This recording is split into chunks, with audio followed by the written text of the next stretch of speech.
which is shocking if you think about the fact that it specifically said all over that we embrace diversity and inclusion, but we're going to hide that part of our identity.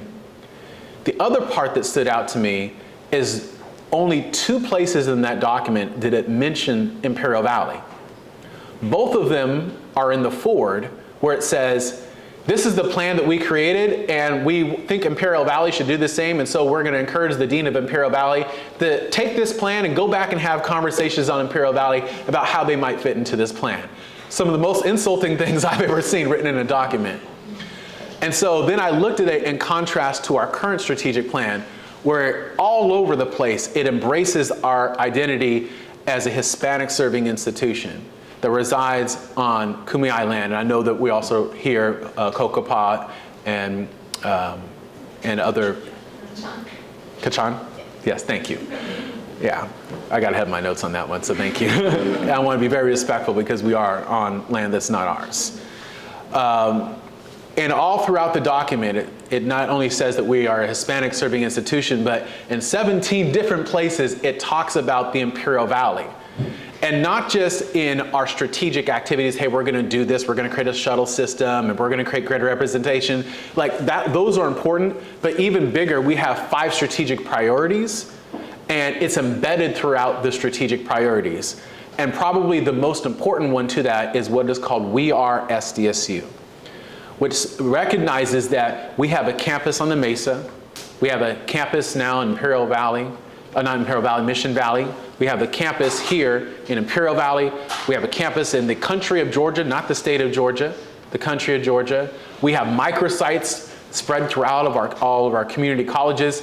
And so recognizing that we can never be, as an institution, what we want to be unless we embrace the fact that every single one of these locations is SDSU. And so if there is a differential experience, differential resources, differential commitment across those locations, then we are not living up to our values in order to create an institution that tries to transform lives and create opportunities for social and economic mobility for all of our students in the communities that we serve. So again, as I mentioned, we have far more to do. We have much further to go, but we are making change. And I'm glad that I've been able to be one of the people who's been part of that. I know I see so many faces in this room who I know have been critical to getting that done. And I also hope that when some, because everyone transitions on at different points, that at some point when there's not people, the people who are in the room who have been helping to do this, that it's been so embedded to our culture as an institution that it carries on in a way that extols the Imperial Valley, that highlights our commitment to equity, and tries to truly advance our campus as an institution that is truly committed to serving our students. So I appreciate the opportunity to be here. I probably spoke a little longer than I was supposed to, but again, I'm a professor, we like to speak, and I appreciate the time, and thank you for the invitation.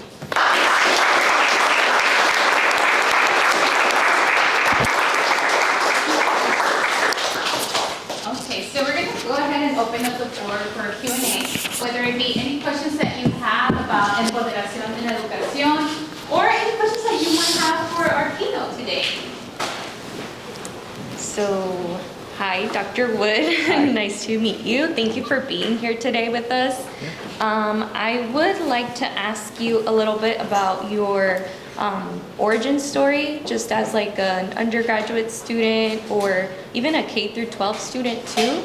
Like, how did you come about, in your journey of like education and just like your personal life, and how did you come about, becoming, vice president of, student affairs? Okay, yeah, that's a great question. No, actually, I have to say, I very rarely am actually asked that question. So, so I guess I could start from the beginning. So I have an identical twin brother, and we were born in Oakland. Our mother was in prison at the time, and so she went to the hospital, she gave birth to us, she went back to prison, and so we went into foster care. And so for the first several years of my life, I was in foster care, and then we eventually were adopted by a family that continued to do foster care. And so I have hundreds of brothers and sisters. There's a kind of core of us that grew up together, about 14 of us, all in a essentially a foster home. And then like what was really interesting is like we were here, and then across the street from us was a group home, and this was like this kind of big, huge community of people who whose families, for whatever reason, weren't able to care for them.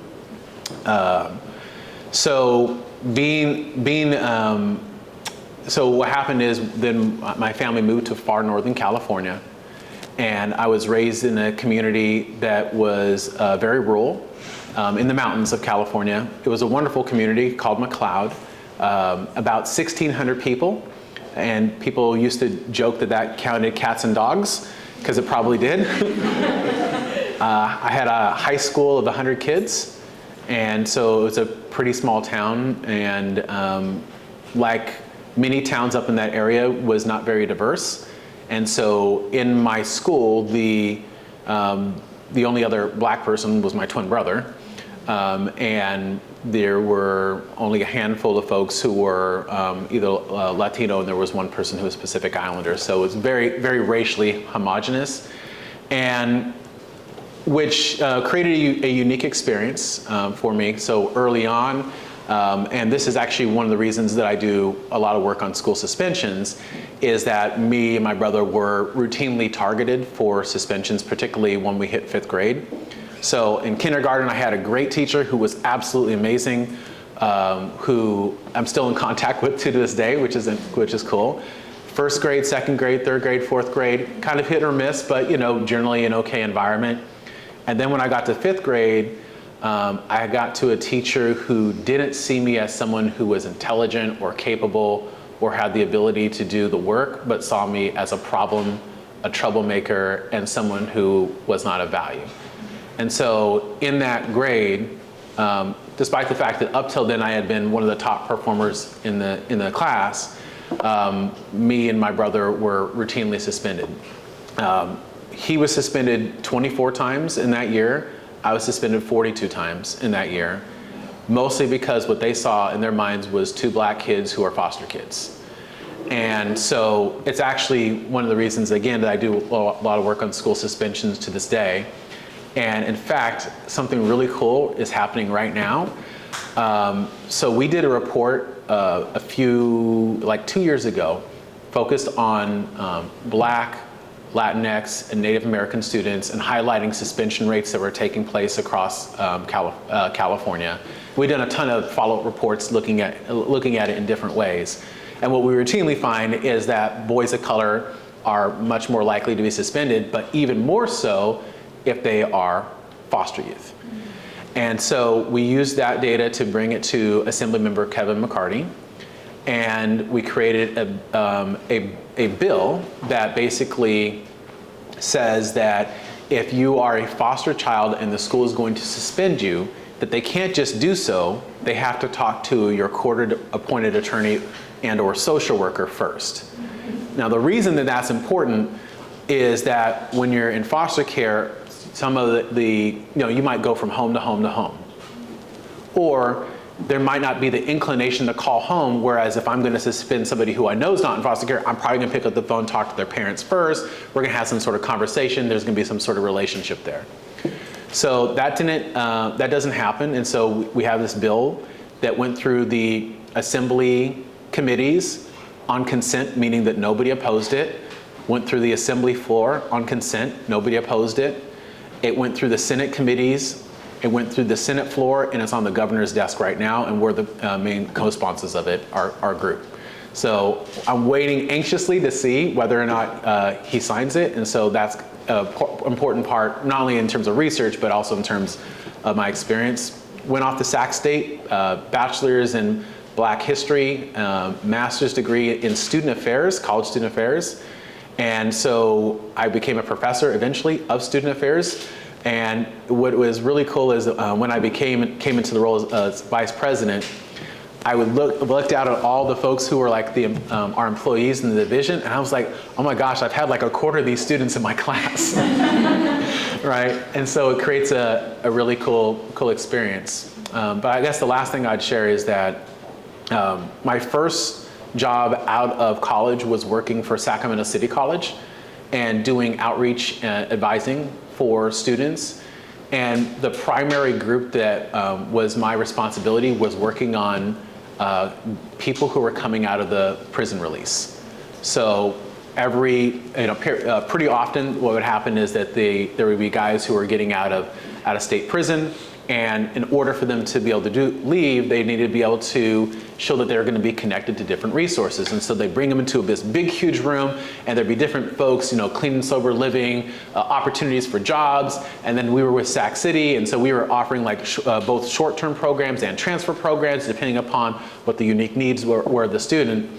And it was one of the most transformative things that I've ever been able to be part of, was working with people who had been cast away by society and telling them and validating them and letting them know that we cared about them, we wanted them to be successful, and that I was going to be personally part of making sure that that happened. And so that gave me the bug to basically go further into the field, and that's why we do what we do today. Thank you. Yeah.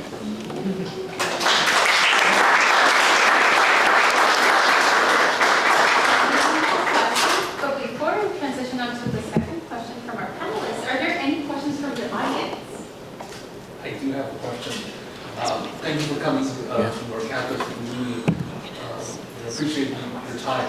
I have a question. We're creating a Chicano minor, and I was part of the creating the Chicano major at Imperial Valley College. My name is Educación, and introduce myself. And the thing I've been getting is this, and probably learned as a person of color, we always get this. Why do we need a degree of Black history? Why do we need a degree in Chicano history? Yeah. That bothers me a lot. I want to know, how did you react towards that when you were creating, curriculum to empower people of color? How did I react to it? Not very positively. How Yeah. you answer? Because I wanted to not punch them, the violence of the students, but I'm like, really, dude? You're Chicano? You don't see why we need Chicano studies? Yeah. Okay. Well, I mean, I think part of the reason when people push back on, let's just say, ethnic studies overall, but Chicano studies, Black studies, any of those areas, is because they've been socialized to perceive it as not being as important. But those same individuals will go get a degree in history. They'll go get a degree in political science that teaches them the same thing, but only talking about one very specific community from a Eurocentric perspective. And so I think part of what that is internalized racism. And now that's not to say that's for every person, but I think that there can be a line of that does go through. But if you think about it, that's what racism is designed to do. It's designed to make you feel that you're lesser than, that your history, that your culture, that art, the contributions that your community has had are less important, that they're less ideal, and that somehow that there's something tainted or wrong with them. That's the nature of what racism accomplishes. Because embedded within racism, right, is this notion of bias, right? Where explicit bias, I view groups who are different from me as being lesser than. Implicit bias, I do the same thing, but just more tacitly, just more beneath the surface. And so I think that the response to that is one that really tries to understand that there are people within minoritized communities who have themselves been hurt and they don't know how to cope with that. And so part of the coping mechanism for some people is to embrace a dominant ideology and Eurocentric framework in a way that they think is going to guard them and protect them. But in reality, it doesn't. It actually makes them more exposed to the very pressures that are going to face them throughout their lives. And so that's why I'm a Black Studies major. I do work focused on people of color, racial equity, and there's nothing else that I would do any different. So I would say to you, keep doing what you're doing, keep going where you're going, And what we have to do is just try to lift up others who may not fully have an understanding. But one thing that I'll say about this, so my own twin brother, is very different from me politically. I love him to death, but he's very different, right? And I would say that he's gone more of that direction that I'm speaking about. But and oftentimes very clearly almost rejecting his own identity in terms of who he is. But there was a few years ago that he was pulled over by police in Sacramento. And basically they came out to his car, guns drawn. He was terrified for his life. He thought they were going to kill him. In fact, I remember him calling me afterwards, and he was shaking. He was like, I thought they were going to kill me, right? Because he was so terrified. And they got to the car. And basically he didn't want to roll down the window because he thought if he reaches for the window, they're going to shoot him. And so they told him, go ahead. And so he did, and he kept his hands on the steering wheel. And their response to him, because he was driving in a very nice neighborhood, is, why are you here? What are you doing here? Right? The assumption was that he was out of place. And so his response back was, well, I'm on my way to see one of my employees because he's an executive over a construction and developer association, right? And their response back to him was, well, what is it that you do that you would have employees? Boy, right? And so after that, one of the things that I noticed about him is that he started to be less sharp in terms of pushing back on some of these things. So sometimes people soften over time, but what's difficult is sometimes it takes having to go through the fire to be able to really see what you need to see in order to understand that Chicano studies, ethnic studies, black studies is absolutely critical to our future. Thank you for sharing your story. Yeah. I don't know. Do we have time for another question? Yes. Okay. I was curious to find out your personal experience with whitewashing. Why don't you, can you describe what you mean by whitewashing so I can make sure that I'm responding to the same thing that I'm thinking? Basically, since you were brought up, the region where you grew up, I was wondering, did it have any influence on you growing up? Did it have any influence on me? Yes. It had a lot of influence on me. I would say that I wouldn't do the work that I'm doing today if it wasn't for that experience. It was very, very challenging experience. I got to see very up close what bias looks like and what it looks like in action. So from the time I was, let's say, in kindergarten to around 5th or 6th grade, it was a normal, everyday, multiple times a day experience for me to be called the N-word, cottonhead, niglet, other types of racial epithets, or to be physically attacked, me and my brother, on a pretty regular basis. And then, started to get bigger, started to fill out, and some of that subsided. But then it transitioned from being more of that kind of in-your-face, overt racism to the more covert racism, right? Where you'd go into a store and people would follow you around, and then you get to the counter and they'd ask you to empty out your pockets because they assume that you were there to steal something. You see the same thing in colleges and universities where students are asked for their IDs at nighttime on campus, right? Because it's assumed that maybe they're here for some reason that they shouldn't be. Or when someone says to a student who says something that's profound, "Oh wow, you're so articulate. I didn't expect you to know that." By the way, my response to that whenever someone says that to me is, "Oh wow, you're so articulate too." Say it back and see how they respond. They usually don't know what to do with that one. And so one of the things that you learn about implicit bias is this concept that's called, and microaggressions is this concept called attribution ambiguity. So attributional ambiguity is essentially a sense of haziness or lack of clarity about what's going on. And so when you are like when I was early on in my life and it was very direct and in my face, like I knew what box that was. That's the racism box. I know what to do with that. I know what, how to address that. I know what they think of me. There's no misunderstanding when someone calls you the N-word, what they mean, right? And so for me, it was easy as a kid. I was like, oh, well, I'm not inviting him to the birthday party, right? I mean, I knew what to do with that. But then as I got older, it became more subtle and more beneath the surface. And then as it became more beneath the surface, I realized that more of that attributional ambiguity was starting to take place. And that's actually one of the reasons I do a lot of work on race sliding, is because race sliding can be like active, right? Where like that play with Jack and Bella where someone is intentionally trying to make you feel like something didn't happen. Let's say you walk into a room and you hear someone use a racial epithet and you're like, oh, I just heard them say that. And then you bring it to their attention and you try to address it and they're like, that's not what I said. You're putting words into my mouth. And then now they're scared, right? Because again, people are more concerned about being called a racist than they are about actually being a racist. So what do? Then the next time you come into a room, they're saying things to other people to try to frame you in a way that suggests that you're emotionally unstable, that you lie, that you make things up, that you blow smaller things out into big things. Why? So they can frame an argument to you personally that makes you start to second guess yourself, but then to others around you that helps to reinforce that. And that's like what happens when it's very direct, but it can also just be passive, right? All of us are in an educational environment, and like any other social environment, it's rife with microaggressions that tell us that we're not smart enough, not good enough, that we don't belong here, that we're dangerous, deviant, up to no good, and that we come from communities that are lesser than.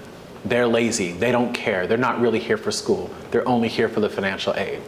And when you start to put all those messages together, it can create this sense in that environment that can lead people of color to say to themselves, maybe I'm not as smart as I thought I was. Maybe I'm not as good as I thought I was. Or maybe I don't belong here. And it's that doubt and that disorientation that's race sliding. And so for me, I got to experience these things up close in very different ways, which then informs the research that I do. But I would also like to think that it informs the way that I try to approach my practice as an educator. As an educator in the classroom, but also as an administrator. These things are like front and center on my mind in every single interaction I have. And if I do something that I feel like, dang, that's not what I wanted to do, instead of doing what most people do where they hide it or they pretend like it didn't happen or they just wish it would go away, I usually try to do my best to address it head on and just to acknowledge it. I guess the last example I'll give with that is that there's been many times, I've given probably over 500 or 600 talks on microaggressions. And if you talk enough and engage with enough people enough, we're all informed by bias, we're all affected by bias, you're gonna do something stupid, right?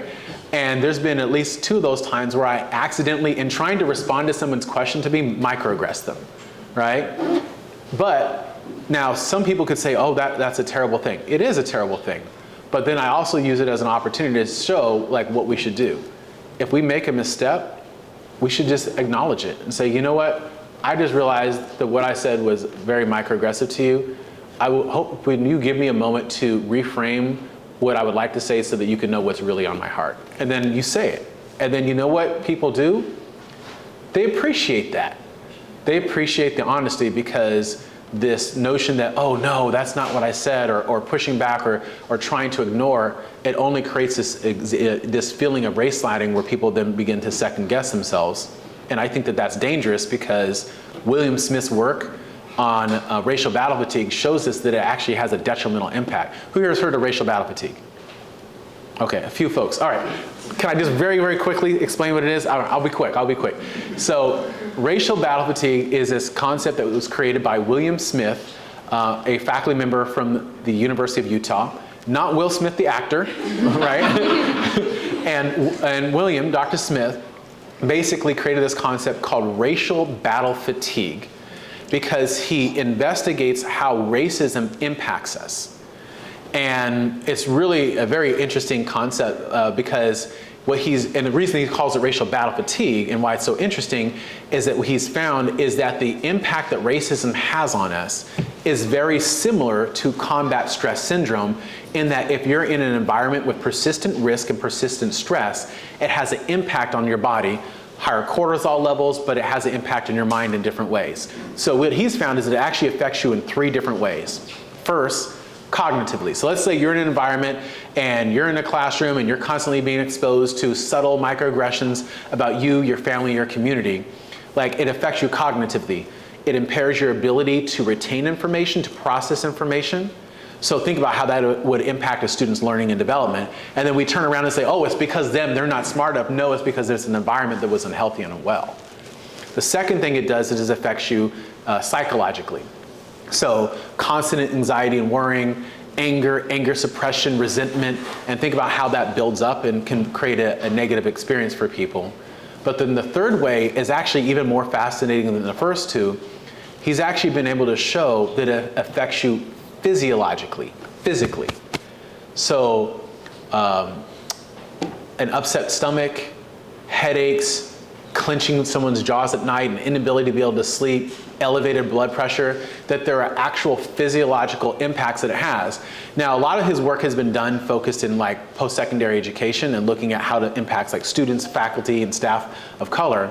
What I've done when working in collaboration with my research partner and wife is that we look at it in early childhood education. Particularly looking at Black and Latino boys in the earliest levels of schooling who are being subject to these suspensions, right? Where they're soon to be troublemakers, then they're labeled with terms, bad, physical, hyper-aggressive, defiant, then they're singled out for punishment, so like all these different things that play out. And what we find is, let's say that you have 4 boys who are on the schoolyard and they're throwing rocks against the fence. And the teacher sees this, and now, let's say that they're in kindergarten. Should they be throwing rocks against the fence? No. Would everyone agree that that's age-appropriate behavior for a kid in kindergarten? Yes. So it's an opportunity to correct, not an opportunity to basically demean them. But what happens is they pick out the one Black boy or darker-skinned Latino boy, they pull him out of the group, and they yell at him in front of others, and they show him as an example of what not to be, how not to act, and how not to learn. So then, that same boy, they end up going back to the classroom, recess is over, they've been shamed in front of everyone, they had to sit out for the rest of the time, so they're gonna get the energy out, and now they're sitting in the classroom, and students are in various positions, right? Some of them are on their desk, some of them are doing things they should be, and he's just tapping his pencil, just like this, very softly. Now there's other kids who are banging their pencils, and people who are standing up, but what does the teacher do? She picks him out, singles him out as an example of what not to do, how not to act, and how not to learn. Then she says, let's get in single file line because we're gonna go to the auditorium for the thing. Every kid lines up and they're in single file line. He goes over to the line, he's standing pretty much in line. There's other kids who aren't even in line, but she yells at him because it gives her more power and authority in the classroom. So what happens? He goes home, and in kindergarten, he doesn't have the language to say to his parent, I don't feel a sense of belonging in school, can you do something about it? Or, I think I'm experiencing racial microaggressions in the classroom. Right, that language isn't there yet. So what happens? So he wakes up in the morning and his parents say, come get dressed for school. And he says, I don't wanna go to school. Parents says, why? He says, because my stomach hurts, or because I have a headache, because his body is actually having a physiological response to an environment that is unsafe and unwell. That happens in the earliest levels of schooling, so you know that it absolutely happens in colleges and universities for students, faculty, and staff of color as well. And so I think that all those concepts are important to understand, and I think that my own experience growing up exposed me to a lot of that, which allows me to engage in research from an EMIC or insider perspective.